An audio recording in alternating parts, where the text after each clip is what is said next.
warm welcome to Disky Talk with Luyolo. If you're tuning in for the very first time, I do ask that you please subscribe and hit that notification bell. If you've been a part of this journey, I hope you thoroughly enjoy this episode. So, on today's episode, I discuss all things Nedbank Cup semi-final as I have a tactical pre-match analysis of the Soweto Derby.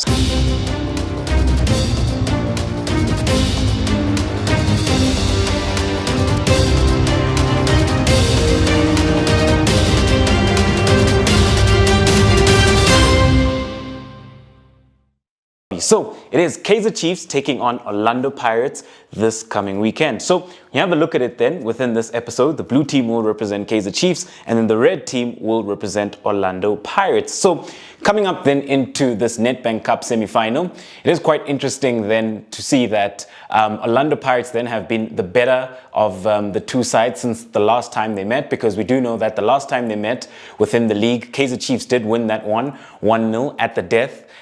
Courtesy then of Nda on goal, and ever since then Orlando Pirates have looked the better of the two sides within the league with regards to the points that they've collected, as Orlando Pirates do currently sit in second. With Kaizer Chiefs then, there were matches where they went on to win, then there were matches where they went on to lose and draw as well. So they've been, from the two, a bit more inconsistent than Orlando Pirates, with Orlando Pirates having a great run with regards to the amount of wins that they picked up consecutively. We do know then that the last time out then that Orlando Pirates played, they did then draw 1-1 against Royal AM. With Kaizer Chiefs then, the last time out they lost 2-1 against Swallows. But when it comes then to the derby, form goes out the window and it becomes all about the 90 minutes on the day. So irrespective of what has happened in previous times, that doesn't really matter when it comes to the derby. And when you do have a look at it in that regard, Kaizer Chiefs have won the last two derbies within the league encounters. But this weekend then, it is the Nedbank Cup semi-final. So let's get into it then with regards to the tactical pre-match analysis. So when you have a look at Kaizer Chiefs then, they have been playing with a 4-2-3-1. At some point then, we did see them then line up with a 4-3-3, where Coach Arthur Zwane went with 2 8s and 1 sitter. But coming up into this encounter, I do foresee Kaizer Chiefs starting with a 4-2-3-1, having a double pivot within the heart of midfield to ensure then that they do have that solidity and protection within the heart of midfield. So when you then have a look at it then, in goals, the last time out, they did start with the Dumile Nkune, but we do know that there is Brandon Peterson as well. If he is available and fully fit, I do foresee Brandon Peterson starting. And then at left back, you do have Sfiso Slanti. As the left-sided centre-back, you've got Njabulo Ngobo. So we do know that Dov has been injured and he has missed the past couple of games for this Kaizer Chiefs side. So if he does manage to get fully fit for this one, then I do see him coming back into this Kaizer Chiefs side, but it is unknown then with regards to his injury and how far he is. And then as the right-sided centre-back, you then have Siyabonga Ngezane, and then at right-back, you then have Frosler. So when you have a look at Kaizer Chiefs' defence, they've really been struggling this season as they have conceded so many goals and there's been a lot of defensive errors. And also then when it comes to managing space in between and behind, they've also struggled in that regard. And they've changed quite a lot, this back four. And they just, in my own opinion, they just haven't found their best defensive form with regards to their back four, because they've changed so much, and irrespective of who comes in, they keep conceding goals. Irrespective of who comes in, they keep making those individual errors. So coming up into this encounter, it's going to be very important that they are solid to ensure then that they give themselves a chance then to advance to the final. When you move on then within the heart of midfield, you do then have Sitebe. And then you've got Yusuf Mart as the double pivot. And then as the 10, you do have Mdu Shabalala. And then off the left-hand side, you've got Happy Mashiane. Do know that he's come in for Keegan Dolly, who is injured. And it is reported that he will be out for the rest of the season. And then up top, you've got Ashley Dupree. Off the right-hand side, then you have Saile. So when you have a look at Kaizer Chiefs then, with regards to what do they look like in build-up. So with Kaizer Chiefs then, when it comes to build-up play, they are quite the situational side. So what do I mean by that? So if the situation allows for them to build up from the back, they will, although they are not as fluid and as structured when it comes to their build up as they were in the beginning of the season. Yes, they were making mistakes, but they were a lot more consistent with regards to wanting to start play from the back within the beginning of the season. But now we see them going long and going a lot more direct if they are put under pressure. If they're not put under pressure, they do look to build up from the back, and then you would then have Sitebe, who normally drops the deepest, looking then to be the first receiver in midfield. But when put under pressure, they do tend to go long. But when they did then play against Orlando Pirates, the last time out in both occasions within the league, this Orlando Pirates side weren't looking then to institute a high press where they were looking then to press them high up. Orlando Pirates did decide to sit in a mid block, so I do see it playing out in a very similar fashion because both teams then employed very similar approach with regards to how they were looking to press and their blocks as well with regards to where they were situated on the field. So that is Kaizer Chiefs then with regards to their build up. Like I mentioned, they're quite situational. If they are put under pressure, they will go long and then look to play off the second ball. If they do look to start from deep, then you do have Sitebe, who normally drops the deepest as the first receiver. You've got Yusuf Mat there as well. When you move on then, right along and have a look at Kaizer Chiefs within the second phase and further up the pitch. So further up the pitch, then what do they look like? So what you would see then from the fullbacks is if the ball side fullback has offered width, so let's just push those players up. So what you do see then from this Kaizer Chiefs side, so that is more or less the shape then that you would see. So, for example, if the ball side fullback, Hlanti, has it within that left wide channel and he's offering width, what you will see then is that the far side fullback in Frosler, he would be looking then to tuck in.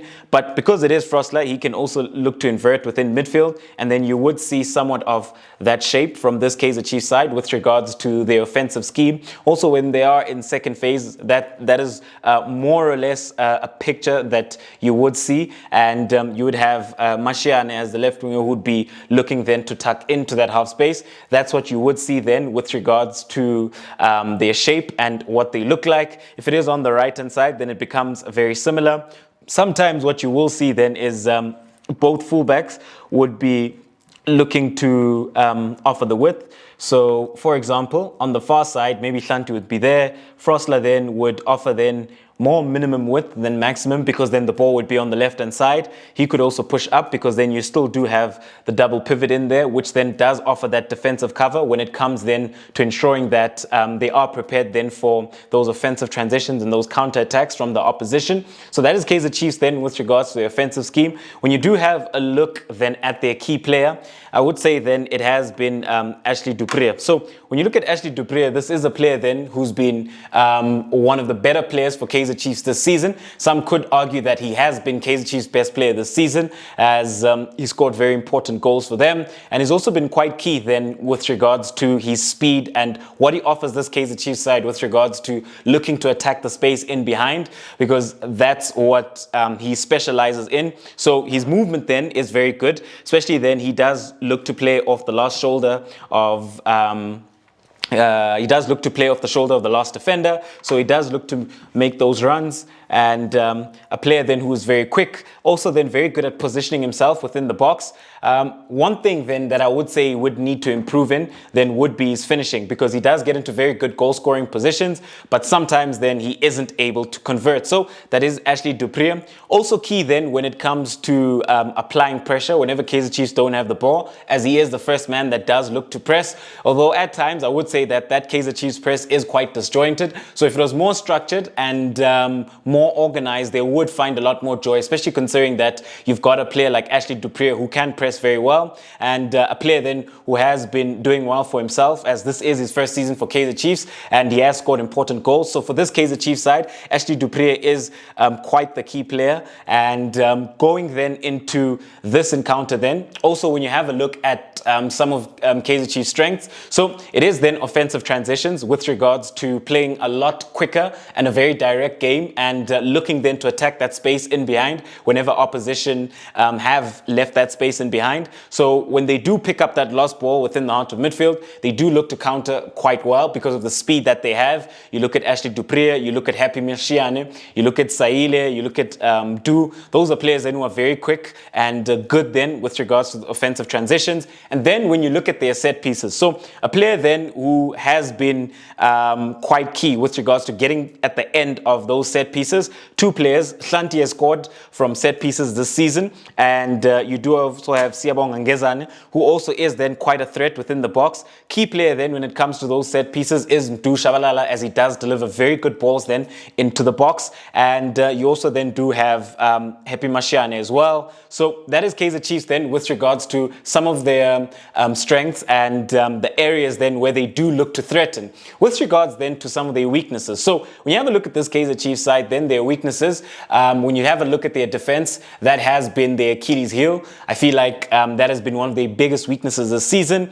Also then when you consider that their game lacks control. So a lot of the times then when they are playing in games, they don't tend to have much control within the game, and their game management at times hasn't been adequate. So we've seen teams being able to always get back into the game, and with them struggling then to manage leads as well, because we have seen on many occasions where they do score early, a team is able to get back into the game and they aren't able then to manage the game. And I would say that at times they do look quite disjointed whenever it does come to pressing, and sometimes then within their block when they do sit, so it does become easy then for opposition to maybe look to play through them. So that is Kaizer Chiefs then with regards to their strengths, their weaknesses. Also then when it comes to defending crosses and set pieces, they do also struggle in that regard. But without the ball, then what would Kaizer Chiefs look like? So I did mention that within the last two games that they did play against Orlando Pirates, they did decide then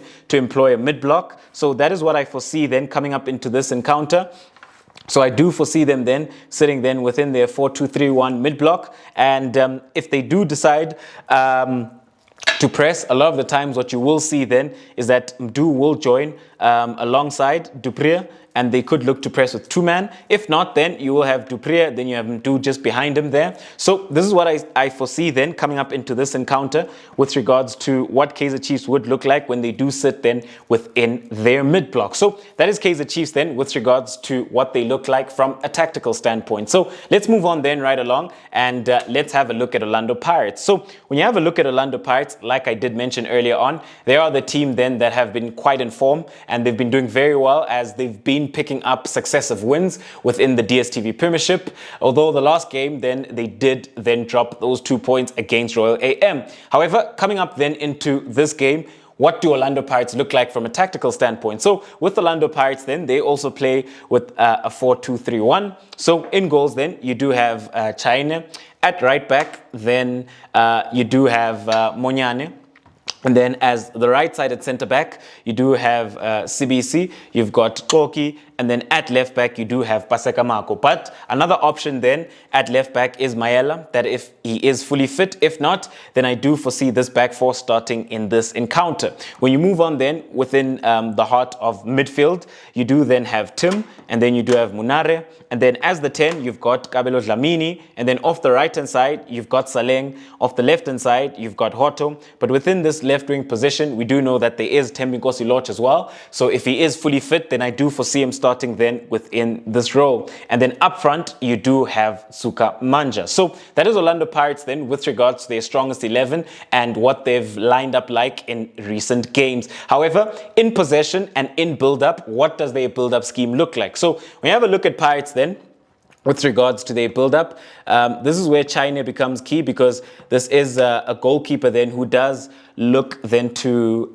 ensure that he is able to facilitate build-up for this Orlando Pirates side. So with Orlando Pirates then, what you would see then with regards to their build-up structure, so you would see the two centre-backs on either side of China. So what you would see then is the centre-back looking to pass to China, and he'd be looking to progress play from there. Sometimes you have China being the one then to pass to the centre-back. Then you'd have Tim and Munare then looking then to offer that support as first receivers where they're looking to collect. The fullbacks then would be deep and wide with regards to their positioning. And then you'd have the wingers there as well. And then depending then on ball side, so if the ball's on this side, then if they're looking to facilitate build up this side, then you would have Kabelo Dlamini then looking to occupy that pocket of space within the half space. And then they would just look then to just tuck in and shift across. On the right hand side, then you'd see a very similar thing. But what you also do see then within their build up scheme is that sometimes you have Saleng looking then to occupy the half space. And they would be looking then to overload. Then they look then to push Monyane into that pocket of space. And then that's sort of the shape that it would look like. So that is Orlando Pirates then with regards to what do they look to build up like. And then when we have a look at them then further up the pitch with regards to their offensive scheme and what do they look like in the second and third phase. So we have a look at Orlando Pirates then and what it does end up looking like. So let's just push those players there. You have your centre backs there. You have your winger there. So with this Orlando Pirates side then, what you would often see then with this Orlando Pirates side, for example, within their 4-2-3-1 block, within their 4-2-3-1 structure, you would still see them occupy that. So but then when you have a look then at their winger and fullback, they do share quite the dynamic relationship as they read each other's runs very well. And also then with regards to their positioning, it is quite complementary because what you do see then is when Saleng does look to drift inside, then you have Monyane then who would be looking then to overlap. Mako then as the far side fullback would be looking to tuck in. So that is somewhat of the shape and structure that you would see from Orlando Pirates then within the opposition half with regards to what are they looking to do and how then they look to impose themselves. So when you have a look at this Orlando Pirates side then, on the left hand side you'd see a very similar thing. But when you have a look at the left hand side then, this is a channel that they do like to overload a lot of the times. And what becomes quite interesting then with this is that with Saleng, as much as he starts on the right hand side, but he does then tend to, let's just move those players there to overload the left hand side. What he does tend to do then is move laterally in between the lines for this Orlando Pirates side. So as much as he does start on the right hand side, but he does tend to drift within the two half spaces, within the central channel, then you can see Orlando Pirates instituting this overload on the left hand side then, where you would have, for example, you'd have Mako there, you'd have Hoto there, you'd have Saleng there, you'd have Dlamini there as well, and they'd be looking then to institute this left-hand side overload. So they do have a left-hand side bias where they do look to overload and look to penetrate. That is the area then and the wide channel that they do tend to penetrate through mostly. Yes, you would see them on the right-hand side, and also then you would see them through the center, but they predominant then with regards to being able to penetrate in the wide areas more so than they are then within the central channels. When you have a look at a key player then for this Orlando Pirates side, so I've pinpointed two key players. So the first then is Zukamanja. This is a player then who's been doing very well for this Orlando Pirates side. Factor in that he's coming up against Kaizer Chiefs, who then struggle then dealing with crosses and set pieces and aerial balls as well. That is where Zukamanja comes in then, because majority of his goals this season he has scored with his head. So he's very good then aerially and very strong as well. As much as he's short, but he's quite deceptive with regards to his spring and how then he is able to finish. Also then when you have a look at his movement then is very good, especially then with regards to being able then to go in behind. Also then sometimes offer that double movement where he comes short, goes behind, or sometimes he looks to go in behind, he comes short. This is a player then who has been doing very well for this Orlando Pirates side. Another player then that you have a look at is Monopule Saleng. This is a player then who would be looking then to ensure that he can make an impact within the Soweto derby, especially considering that he has been quiet in the past two derbies where then he didn't really impose himself. So this is a player then who has been Orlando Pirates' best player. He's a player then who's very quick. He scores a lot of goals for this Orlando Pirates side, and very deadly then when it does come then to set pieces and even then in offensive transitions with regards to being able to utilize his speed to counter attack successfully. When you have a look at Orlando Pirates then with regards to their strengths, with Orlando Pirates then, They are a side then that are very good in offensive transitions and counter-attacks because of the type of players they have. Very good when it comes to set pieces. Also then when it comes to penetrating in the wide areas, looking then to put those balls inside. Some of their weaknesses then with the Orlando Pirates, they do look quite vulnerable when defending set pieces and also then dealing with wide overloads. Also then when it comes then to breaking down a team which is organized. So we have seen then that on the past 2 occasions against Kaizer Chiefs were quite organized from a tactical and defensive perspective with regards to their mid-block,